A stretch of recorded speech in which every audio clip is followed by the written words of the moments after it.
and let me know your city. Don't forget to hit that subscribe button and like this video. It really helps us out. Now, let's dive into this story. I'll never forget that morning. The sunlight was soft, filtering through the blinds in my office, casting gentle shadows on the walls. The quiet hum of the old air conditioning unit filled the space, barely noticeable unless you were really listening. I had just finished grading a pile of essays and was preparing for my next class when the knock came. "Come in," I called out, a little distracted. The door creaked open, and there he stood, Tom Davis, the father of one of my students. Now, I had met him a couple of times at parent-teacher conferences, but we'd never spoken much. Tom was a man of few words, a little reserved, always polite but distant. His son, Ryan, was a good student, a quiet kid who kept to himself, but always handed in his assignments on time. I never expected that our conversation would go anywhere deeper than the usual school-related chatter. But that morning, as he sat down across from me, there was something different in his eyes. He wasn't here just to talk about grades. "I hope I'm not disturbing you," he said, his voice a bit tight, like he was holding something back. "No, of course not, Mr. Davis," I replied, offering a warm smile. "What's on your mind?" He seemed to hesitate for a moment, his hands clasped tightly in his lap. It was a strange sight. This man who had always seemed so composed was suddenly looking uncertain, like he wasn't sure where to start. "I've been thinking a lot lately," he began slowly, looking down at the floor. "About Ryan. About how he's been changing." I nodded, not sure where this was going. "What kind of changes are you noticing?" Tom exhaled, a deep breath that seemed to carry a weight. "I don't know if it's just me being overprotective, but he seems more withdrawn. He's been quiet at home, distant even. I'm worried that something's wrong." His voice broke on the last word, and for the first time, I saw vulnerability in him, raw and unguarded. I leaned forward, trying to reassure him. "Well, it's possible that Ryan's just going through something, like a phase. Kids his age often pull back a bit." Tom shook his head, his eyes meeting mine for the first time since he'd walked in. "I don't think this is just a phase, Miss Harper. I think he's struggling, and I don't know how to help him." The words hung in the air, heavy with unspoken emotion. I could feel the tension building between us, the kind that comes when someone is about to share something personal, something that matters deeply. "I'm sure you're doing everything you can," I said softly, trying to offer him some comfort. Tom swallowed hard, his face reddening as if the weight of his own words had caught up with him. "I just don't know how to reach him," he admitted, his voice barely above a whisper. I could see the exhaustion in his face, the years of trying to connect with a son who seemed to be slipping further away. My heart went out to him, and for the first time in my career, I realized that this wasn't just about grades or schoolwork. This was about something much deeper: family, trust, and the bonds that hold us together even when things fall apart. "So, you came to me because you think I might have some answers?" I asked gently, my tone more curious than anything else. Tom nodded, his eyes searching mine for something. Anything that would give him hope. "I don't know where else to turn," he said, his voice trembling slightly. "I don't want to lose him. I can't lose him." In that moment I understood. He wasn't just worried about his son's grades or behavior. He was terrified of losing the connection he once had with Ryan, of seeing his son drift further away without any way of stopping it. The weight of his words sank in, and I knew that this conversation in this small office was about to become something much more profound. The room felt heavier now, the silence between us thick with the weight of Tom's unspoken fears. I leaned back in my chair, trying to gather my thoughts. What could I possibly say to a father who was so clearly struggling? I'd been a teacher for years, but this wasn't something I was prepared for. It wasn't about lessons or textbooks. It was about human connection, the kind of connection that seems so fragile at times. "I've never been a great listener," I said after a moment, breaking the silence. "But I can certainly try." Tom gave me a small, appreciative smile, though it didn't reach his eyes. He shifted in his seat, clearly uncomfortable. "It's just, I feel like I'm losing him, piece by piece. It's like he's shutting me out, and I don't know if it's me or if it's just something I can't fix." I'd watched him carefully as he spoke, noticing the way his fingers nervously drummed on the edge of the chair. It was as if his mind was racing, constantly searching for a way to articulate everything that had been building inside him for so long. I couldn't help but think of the countless parents I'd encountered over the years, all with their own struggles, their own worries, but this was different. Tom wasn't just upset, he was broken-hearted, and that was something you couldn't ignore. I let out a slow breath, gathering my own words. "It's hard, isn't it, to watch someone you care about go through something you can't quite fix?" Tom looked at me then, really looked at me, and for a brief moment I saw the desperation in his eyes. It was raw, unfiltered. "You don't understand," he said quietly, his voice thick. "I've tried everything. We've talked.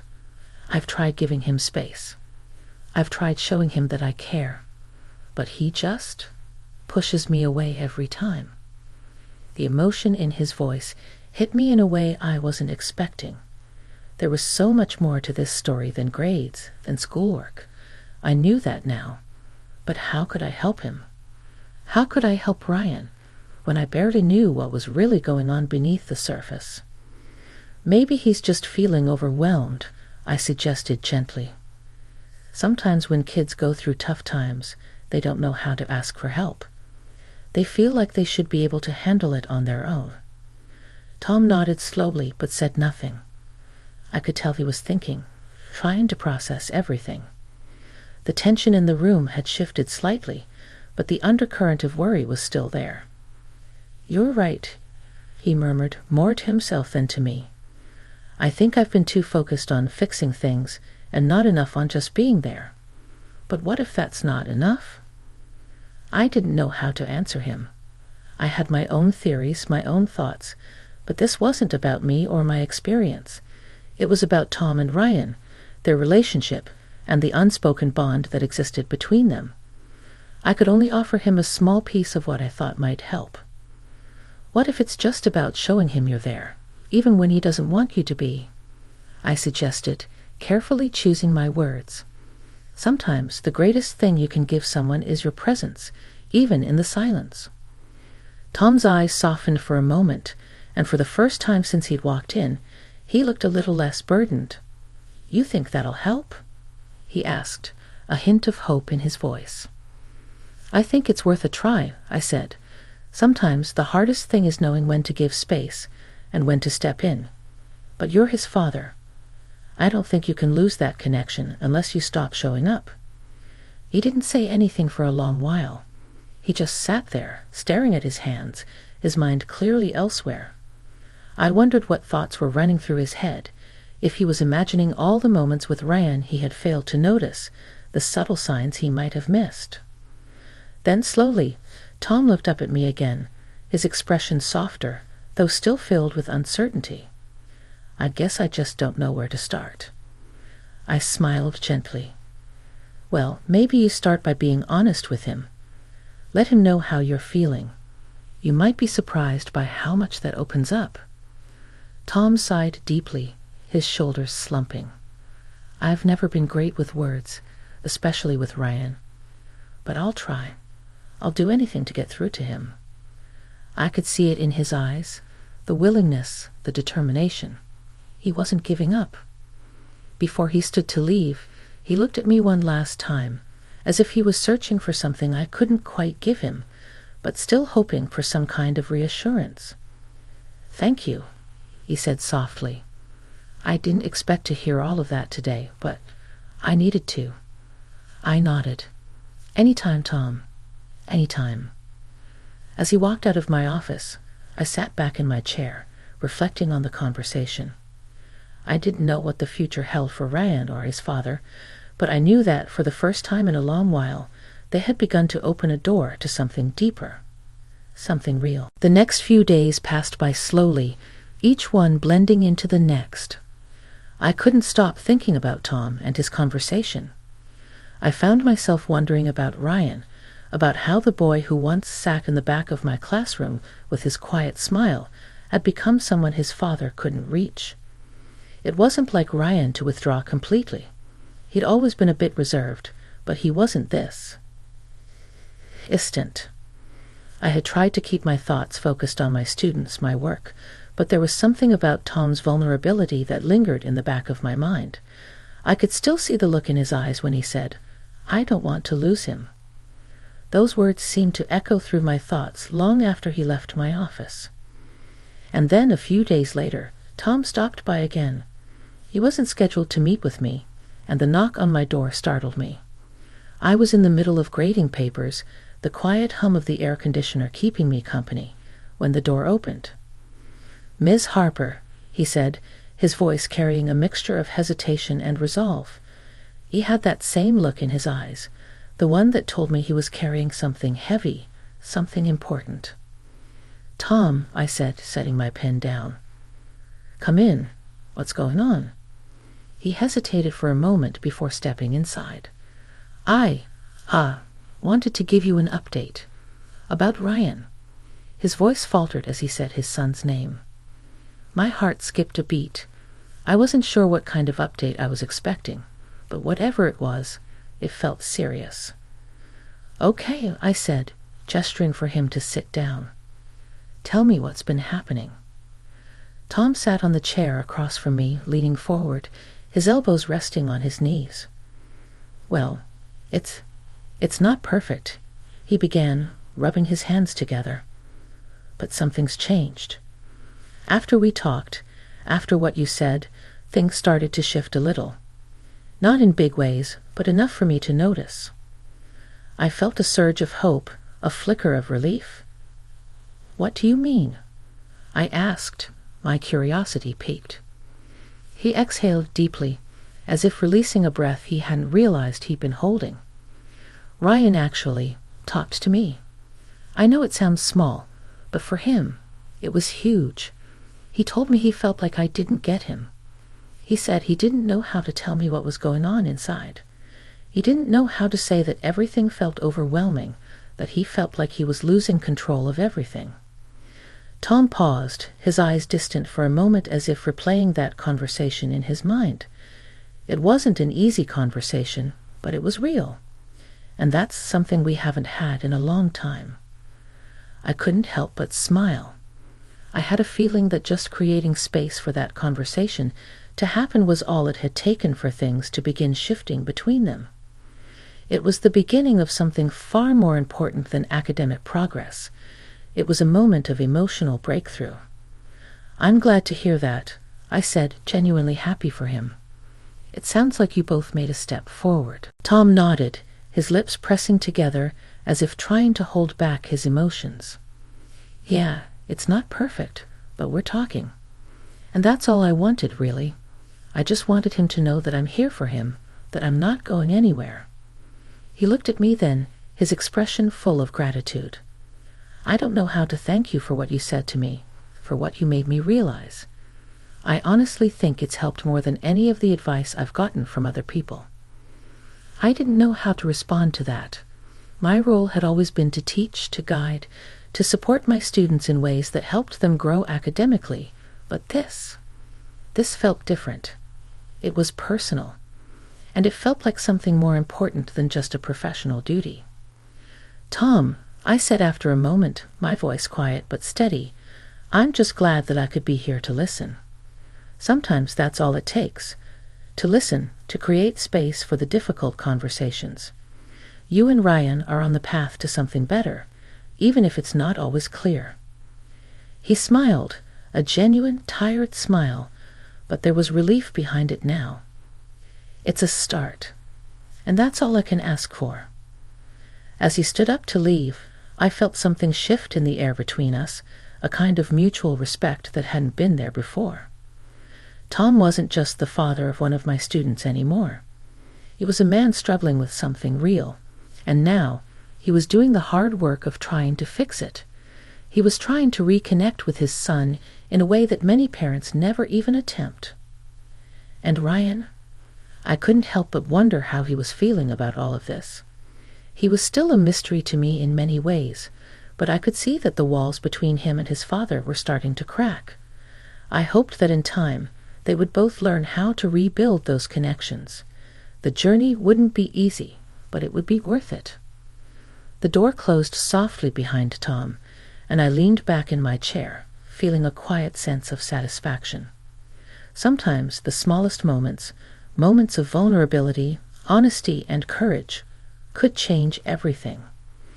And as I looked at the papers in front of me, I realized that there was something much more important than grades or assignments.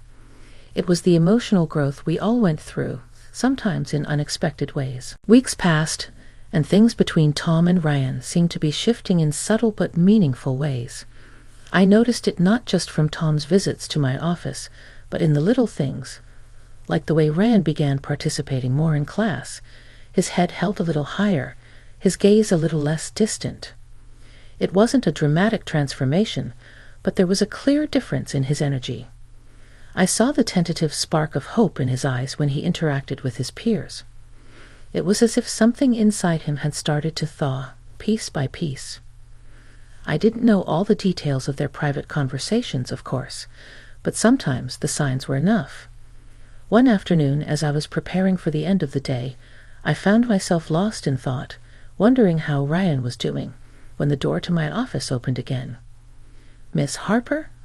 It was Ryan. I blinked, surprised. I had never expected him to come in here without his father, let alone to seek me out by himself.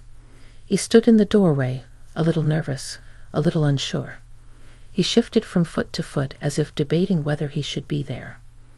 "Ryan?" I said, my voice soft with surprise. "What's going on? How can I help?" He hesitated for a long moment, and for a second I thought he might leave without saying anything. But then he stepped inside and closed the door behind him. He walked toward the chair across from my desk, but didn't sit down. Instead, he just stood there, his hands stuffed deep into his pockets. "Hi, I just wanted to say thank you," he said, his voice quieter than usual. He spoke slowly, as though choosing each word carefully. "For, talking to my dad. I think it helped." My heart warmed at his words.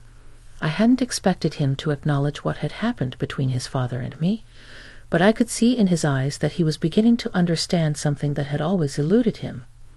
"You're welcome, Ryan," I said gently. "I'm glad I could help." There was a long pause, a moment of silence that felt almost weighty. Finally, Ryan sat down, his expression still unsure, but less guarded than before. He shifted again in his chair, trying to find the right words. I think my dad's right. I was pushing him away for no reason, and I don't know why. But talking to him, it made me realize that he's not just my dad. He's actually someone I can talk to." I nodded slowly, not wanting to interrupt him, but knowing exactly what he meant. There was something so raw about what he was admitting, something so honest. For a long time, Ryan had kept his feelings locked away, not knowing how to express them, afraid that opening up would only push his father further away. But now, it seemed like he was learning how to bridge that gap. "It sounds like you're finding your way through all of this," I said, my voice encouraging but never pushing. "Sometimes it takes a little while to figure out how to talk about what's inside, and that's okay." Ryan looked up at me then, his eyes wide with a mix of realization and uncertainty. I never really knew how much he wanted to help. I guess I was scared that if I told him what was really going on, he'd try to fix it. But sometimes I just needed him to listen, to hear me. The vulnerability in his voice struck a chord in me. How many of us, at some point in our lives, have been afraid to ask for help, to show our weaknesses? How many of us had bottled up our feelings until it felt too late to reach out? I think we all get scared of that sometimes, I said, nodding. Of being vulnerable, of letting people see the parts of us we try to hide. But the truth is, those are the parts that connect us. When we're honest about our struggles, it gives the people who care about us a chance to be there for us. Ryan was silent for a long moment, his gaze focused on the floor as if he was processing everything. Then he looked up again, and this time there was something different in his eyes. A kind of peace, maybe even relief. I think it's gonna be okay, he said quietly, almost to himself. I think I just needed to trust that it was okay to be open with him. I smiled softly, proud of him, proud of the work he was doing, even if it wasn't easy. It's a big step, I said. And you're doing great. Ryan sat back in his chair, a small, uncertain smile tugging at the corners of his lips. I don't know if I'll ever be the same as I was before, but I guess that's okay, right? I nodded. Of course it is. Growth isn't about going back to who you were. It's about finding the person you're becoming. And that's a process.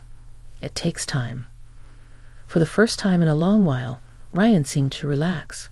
He leaned back in his chair and let out a soft breath, as though a weight had been lifted off his shoulders. Thanks for listening, he said quietly.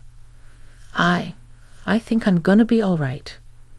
I watched him for a moment, feeling a sense of quiet pride in the progress he had made, not just academically, but emotionally. In a way, it felt like his journey was just beginning, and though I couldn't predict where it would lead, I had no doubt that he was on the right path. As Ryan stood to leave, he hesitated again at the door. Tell my dad, thanks, he said, his voice quieter than before. I think he'll understand me more now. I'm sure he will, I replied, giving him a reassuring smile. He's been doing his best. Ryan smiled back and left, the door clicking softly behind him. I sat there for a moment, reflecting on the conversation, on everything that had happened over the past few weeks. It wasn't about the grades, the assignments, or the curriculum. It was about the connections we make along the way, the bonds between parents and children, between teachers and students. Those moments of vulnerability, of honest conversations, were what truly mattered in the end. And as I looked out the window at the fading light of the day, I knew that sometimes the most important lessons weren't the ones written in textbooks. They were the ones written in the hearts of those we care about.